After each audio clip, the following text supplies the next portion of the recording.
If your summer vacation plans are on hold this year, the York County Economic Alliance is ready to help you enjoy summer with a YoCo-cation. From backyard fun to hidden gems throughout YoCo, get ready to enjoy your summer with our YoCo Go series. Today, we are being joined by Glenn Smith from the York County Ale Trail to learn more about the craft brewing industry here in YoCo. York County is a really unique county in Pennsylvania. We have 20 breweries within our borders, which makes us one of the largest counties in the state when you're looking at breweries per capita. We have breweries in the southern, northern, eastern, and western parts of the county that brew some fantastic beer. So the York County Ale Trail began back in the fall of 2018 is when we first opened up our doors. And the idea was, for many years, I had been touring around the country, going to various breweries, either as part of other trips or going to specific beer destinations. And I wanted to be able to share that experience with what's happening right here in York County.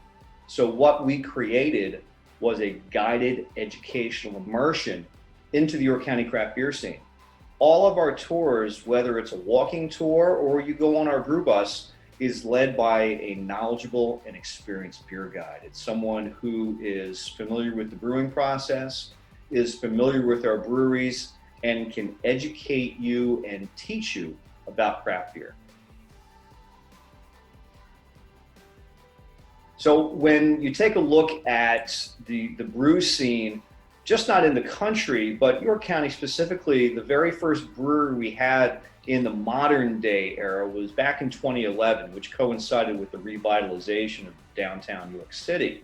And ever since then, if you think about it, in 9 years, less than 9 years, we've had 20 breweries pop up.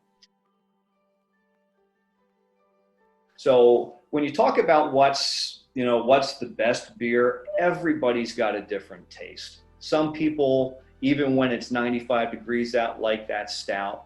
Some people like to move into a more fruity beer, perhaps a sour, or some of your fruited beers. Myself, I like going right now with a Northeast styled IPA, something that's a little light on the ABVs. It's got a little fruitiness to it, and it's a nice session beer, or what we like to refer to as a lawnmower beer. You might ask me what is a lawnmower beer? It's the kind of beer that you can have a couple of and you won't cut your foot off while you're mowing the grass, which is always a good thing. So an ABV stands for alcohol by volume. That tells you how big a beer is.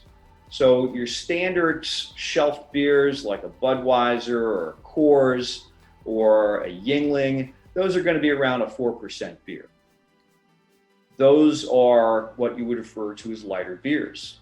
There are some beers, in particular imperial stouts or imperial IPAs, that can get us up into the 12 and 13%.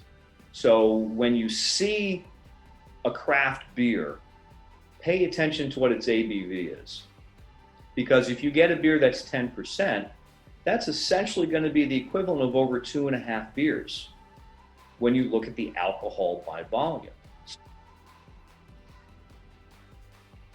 So this time of year, light IPAs, sours, and I really do enjoy Pilsners as well. So we're very hopeful that we'll be able to reinstitute both our walking tours and our brew bus tours this fall. You can go to our main webpage, which is yorkcountyaletrail.com. And on there, we have all of our merchandise, and we also have gift certificates. So those are the type of gift certificates that will simply be emailed to you. So if you need that last minute gift, it's a perfect way. You don't have to wait for it to show up in the mail. But that's yorkcountyaletrail.com. You can go to our Facebook page, which is also yorkcountyaletrail.com, or excuse me, not .com, but York County Ale Trail. And then you can also find us on Instagram and Twitter. We've also created a sister website which is yorkcountycraftbeer.com, which contains all the information for all of York County's breweries. So it's a one-stop shop to find everything there is about craft beer in York County.